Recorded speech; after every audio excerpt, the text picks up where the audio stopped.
الحمد للہ رب العالمین والصلاة والسلام على اشرف الانبیاء والمرسلین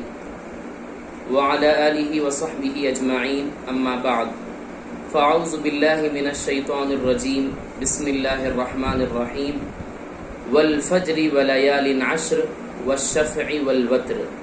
وقال تعالی فی شان حبیبہ ان اللہ وملائکته یصلون علی النبی یا ایہا الذین آمنوا صلوا علیہ وسلموا تسلیما اللہم صلی علی سیدنا وشفیعنا وحبیبنا ومولانا محمد وبارک وسلم صلوا علیہ صلاۃ وسلاما علیک یا رسول اللہ صلی اللہ علیہ وسلم۔ معزز و مکرم حضرات محترم، الحمدللہ اللہ کے فضل و کرم سے اور اس کے پیارے حبیب صلی اللہ علیہ وسلم کے تصدق اللہ تعالیٰ نے ہمیں اپنا ایک مقدس مہینہ جس کو ہم ماہ ذی الحجہ کے نام سے یاد کرتے ہیں وہ عطا فرمایا ہے۔ الحمدللہ اسی مہینے میں ہم داخل ہو چکے ہیں۔ یہ ذی الحجہ کا مہینہ بڑی فضیلتوں، رحمتوں اور برکتوں والا مہینہ ہے۔ اس کے متعلق قرآن مجید میں اللہ تبارک و تعالی اس کے ابتدائی 10 راتوں کی قسم کھاتے ہوئے ارشاد فرماتا ہے والفجر ولیال عشر، قسم ہے فجر کی اور 10 راتوں کی، والشفع والوتر، اور قسم ہے طاق اور جفت کی۔ حضرات محترم، حدیث پاک میں یہ نقل کیا گیا، حضرت ابو ہریرہ رضی اللہ تعالیٰ عنہ اس حدیث کے راوی ہیں، حضور پاک علیہ الصلاۃ والسلام نے ارشاد فرمایا کہ ذی الحجہ کے 10 پہلے کی 10 راتوں میں کی جانے والی عبادتیں اللہ تبارک و تعالیٰ کے نزدیک دیگر دنوں کی بنسبت بہت زیادہ محبوب و پسندیدہ ہیں، اور حضور پاک علیہ السلام نے ارشاد فرمایا ماہ ذی الحجہ کے 10 دنوں میں سے کسی ایک دن کا روزہ اگر کوئی شخص رکھتا ہے تو اللہ تعالیٰ اس کو سال بھر روزے رکھنے کا ثواب عطا فرماتے ہیں۔ اور ساتھ ہی ساتھ حضور نے ارشاد فرمایا اگر کوئی شخص ماہ ذی الحجہ کے 10 راتوں میں سے کسی ایک رات کو بھی وہ عبادت کے ذریعے سے، ذکر و اذکار کے ذریعے سے اس رات کو گزارتا ہے، ایک رات کو بھی اگر گزارتا ہے تو اللہ تعالیٰ اسے شب قدر میں عبادت کرنے کا اللہ تعالیٰ ثواب عطا فرماتے ہیں۔ تو اتنی بڑی فضیلتیں ان 10 دنوں کی ہیں۔ ابھی کچھ ایام باقی ہیں تو ہمیں چاہیے کہ ہم اللہ تعالیٰ کی عبادت و ریاضت میں ان دنوں کو گزاریں۔ یقیناً یہ بڑے مشکل لمحات سے ہم گزر رہے ہیں۔ ہم یہ چاہتے ہیں کہ اللہ تعالیٰ ہم سے ان مشکلات کو دور کر دے،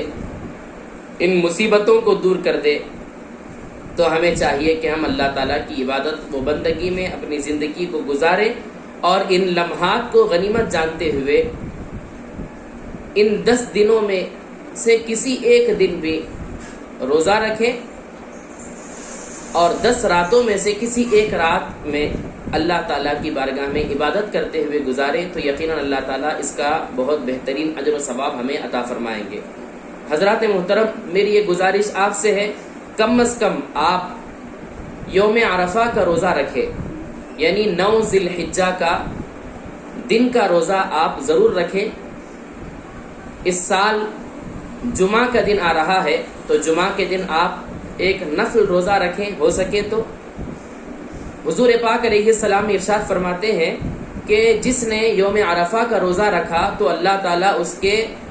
1 سال پچھلے اور 1 سال بعد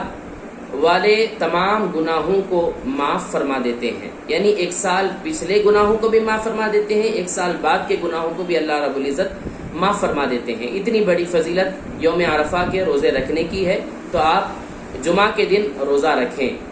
اور جمعہ کا دن گزرنے کے بعد ہفتے کا دن جو آتا ہے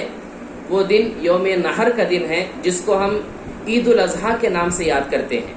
عید الاضحیٰ کے دن اللہ تعالیٰ کے نزدیک سب سے زیادہ محبوب و پسندیدہ اگر کوئی عمل ہے تو وہ ہے خون بہانا، یعنی جس کو اللہ تعالیٰ نے استطاعت دی ہے، جو صاحب نصاب ہے، وہ چاہیے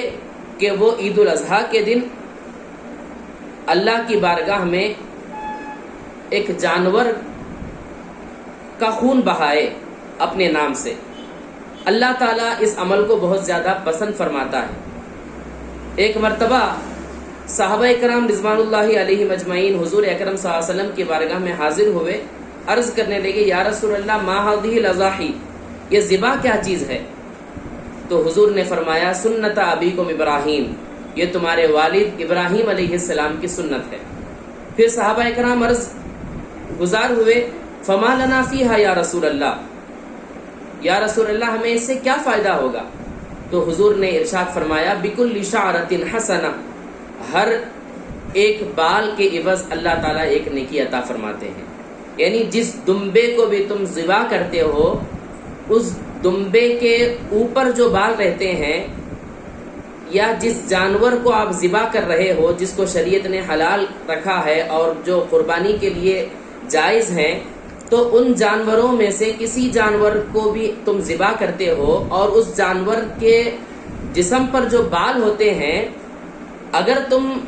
اس جانور کو ذبح کر رہے ہو تو اللہ تبارک و تعالیٰ ایک ایک بال کے بدلے ایک ایک نیکی عطا فرماتے ہیں۔ تو اتنی بڑی فضیلتیں قربانی کرنے کی ہیں، تو قربانی کریں، اور خاص طور پر قربانی کرتے وقت پاکی کا، صفائی کا خاص لحاظ رکھیں۔ کچرا وغیرہ یا خون وغیرہ آپ سڑکوں پہ نہ ڈالیں، بلکہ اس کو جو ہے حفاظتی طور پر یا اس کو دفنا دیں یا اس کو اچھی طریقے سے پاک و صاف اپنے مقامات کو رکھیں۔ بس میری آپ سے یہی اپیل ہے کہ آپ عید کو صحیح معنوں میں عید کے طور پر جو ہے آپ منائیں۔ دعا کرتا ہوں کہ اللہ تعالیٰ سے اللہ تعالیٰ ہمیں عید کی تمام تر خوشیاں اللہ رب العزت ہمیں عطا فرمائے۔ وآخر دعوانا ان الحمد للہ رب العالمین۔ السلام علیکم ورحمۃ اللہ وبرکاتہ۔